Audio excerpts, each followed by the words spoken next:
బద్వేల్ నియోజకవర్గం ఎస్సీలకు రిజర్వ్ చేసినా అక్కడ మాత్రం ఇద్దరు రెడ్డి సామాజిక వర్గం నాయకుల మధ్య ఆధిపత్య పోరు నడుస్తుందట. వైసీపీలో కీలక నాయకులు అయిన ఇద్దరి మధ్య పొలిటికల్ వార్ పీక్స్ కి చేరిందట. వరుసకు బావమరిది అయిన ఆ నాయకుల వల్ల పార్టీ క్యాడర్ కూడా ఇబ్బందులు పడుతుందట. ఇందుకు ఎవర ఇద్దరు వైసీపీ నాయకులు, వారి వల్ల పార్టీకి ఎలాంటి నష్టం జరుగుతుంది, ఈ ప్రత్యేక కథనంలో చూడండి.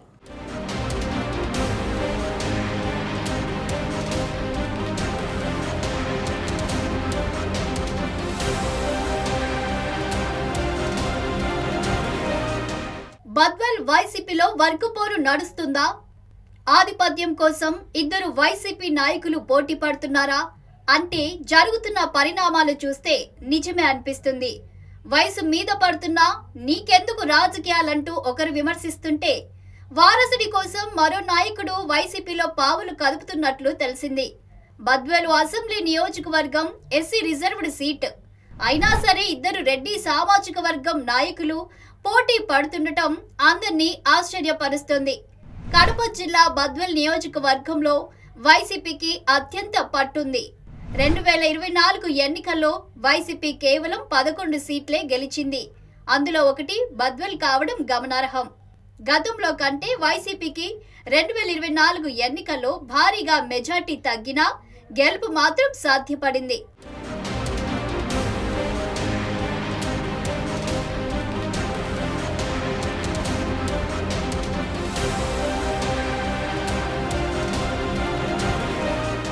రెండు 2004లో డీసీ గోవిందరెడ్డి రాజకీయ అరంగేట్రం చేసి మొదటిసారి ఎమ్మెల్యేగా గెలిచారు.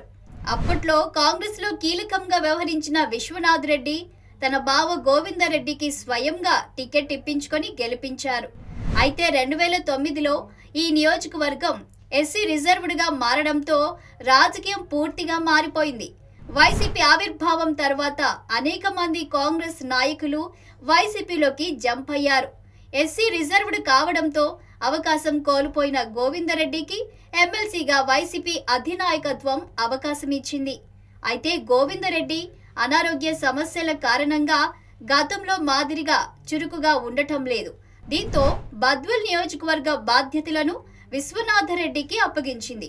గతంలో ఒకరికి ఒకరుగా ఉన్న బావమరుదులు గోవిందరెడ్డి, విశ్వనాథరెడ్డి ఇప్పుడు ఉప్పు నిప్పులా మారిపోయారట. విశ్వనాథరెడ్డికి సమన్వయకర్తగా బాధ్యతలు అప్పగించడంతో గోవిందరెడ్డి ఆగ్రహం వ్యక్తం చేస్తున్నారట. ఇదే వారిద్దరి మధ్య గ్యాప్ కు కారణమైనట్లు తెలిసింది.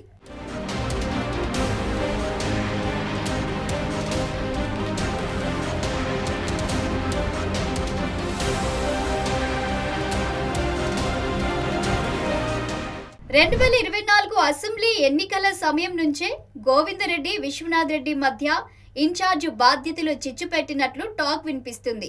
బద్వేల్ ఎస్సీ రిజర్వ్డ్ నియోజకవర్గం అయినా పెత్తనమంతా గోవిందరెడ్డిదే. ఇక్కడ ఎవరు ఎమ్మెల్యేగా గెలిచినా గోవిందరెడ్డి కనుసన్నల్లో పనిచేయాల్సిందేనట. ఒకప్పుడు అధికారం అంతా తన చేతిలోనే ఉంచుకొని చక్రం తిప్పిన గోవిందరెడ్డికి ఇప్పుడు బావమరిది విశ్వనాథరెడ్డి వల్ల ఇబ్బందులు మొదలయ్యాయని తెలుస్తుంది. ఒకప్పుడు బావ గెలుపు కోసం కృషి చేసిన విశ్వనాథరెడ్డి 2024 ఎన్నికల సమయంలో మాత్రం గోవిందరెడ్డికి వ్యతిరేకంగా సమావేశాలు ఏర్పాటు చేశారు. తాము చెప్పిన అభ్యర్థికే టికెట్ ఇవ్వాలని జగన్ వద్ద కూడా వాదించారట. అయితే జగన్ మాత్రం గోవిందరెడ్డి చెప్పిన వ్యక్తికి టికెట్ ఇచ్చారు. దీంతో విశ్వనాథరెడ్డి అలిగారు. దీంతో ఆయనకు బద్వేల్ నియోజకవర్గ ఇన్ఛార్జిగా నియమించారు జగన్.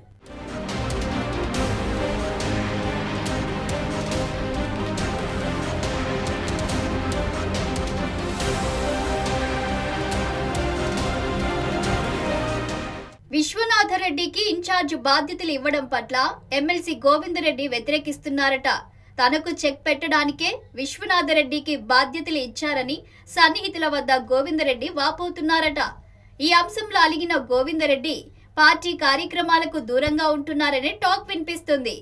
బద్వేల్ నియోజకవర్గంలో గోవిందరెడ్డి, విశ్వనాథరెడ్డి మధ్య తీవ్రమైన వర్గపోరు నడుస్తోంది. నియోజకవర్గంలో ఆధిపత్యం కోసం ఇద్దరు పోటీ పడుతుండడంతో క్యాడర్ కూడా గందరగోళంలో ఉంది. ఇది వైసీపీకి డ్యామేజ్ గా మారుతుండడంతో ఎంపీ అవినాష్ రెడ్డి రంగంలోకి దిగారట.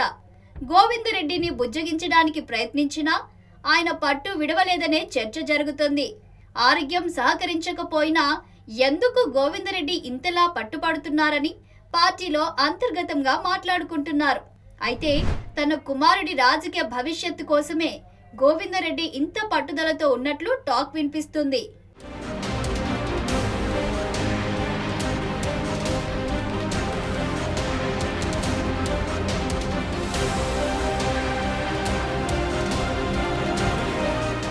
వచ్చే ఎన్నికలలోపు నియోజకవర్గాల పునర్విభజన జరగనుంది. ఈసారి బద్వేల్ నియోజకవర్గం జనరల్ గా మారే అవకాశం ఉందని ఇద్దరు నాయకులు అంచనా వేసుకుంటున్నారట. అదే జరిగితే తన కుమారుడికి బద్వేల్ టికెట్ ఇప్పించుకోవాలని గోవిందరెడ్డి భావిస్తున్నారట. తనకు కాకపోయినా తన కుమారుడికైన ఇన్ఛార్జిగా పదవి బాధ్యతలు ఇవ్వాలని గోవిందరెడ్డి కోరారట. అయితే అతనికి పెద్దగా పరిచయాలు లేకపోవడం, పైగా ఆ పదవికి తగినంత అర్హత గోవిందరెడ్డి కుమారుడికి లేదని పార్టీ పెద్దలు చెప్పారట. మరోవైపు ఎంపీ అవినాష్ రెడ్డి కూడా విశ్వనాథ్ రెడ్డి వైపే మొగ్గు చూపినట్లు తెలిసింది. అందుకే విశ్వనాథ్ రెడ్డి చేపట్టే కార్యక్రమాలకు గోవిందరెడ్డి దూరంగా ఉంటున్నట్లు తెలిసింది. విశ్వనాథ్ రెడ్డి పార్టీలో ఉంటే తన కుమారుడికి అవకాశాలు రావని గోవిందరెడ్డి అంచనా వేస్తున్నారట. ఈ క్రమంలోనే బీజేపీలో చేరడానికి గోవిందరెడ్డి ప్రయత్నాలు చేస్తున్నట్లు తెలిసింది. ఓ కేంద్ర మంత్రితో ఇటీవల గోవిందరెడ్డి సీక్రెట్ మీటింగ్ ఏర్పాటు చేశారని, పార్టీలో చేరడానికి లైన్ క్లియర్ కోసం ప్రయత్నించినట్లు చర్చ జరుగుతోంది. అయితే బద్వేల్లో బలమైన నేత కోసం వెతుకుతున్న బీజేపీకి గోవిందరెడ్డి మంచి చాయిస్ గానే నమ్ముతున్నారు. ఒకవేళ గోవిందరెడ్డి పార్టీ మారితే వీరిద్దరి మధ్య మరింత గ్యాప్ పెరుగుతుందని, బద్వేల్ రాజకీయాల్లో కూడా కీలక మార్పులు జరుగుతాయనే టాక్ వినిపిస్తుంది. మరి ఏం జరుగుతుందో తెలియాలంటే కొన్నాళ్ళు వేచి చూడాల్సిందే.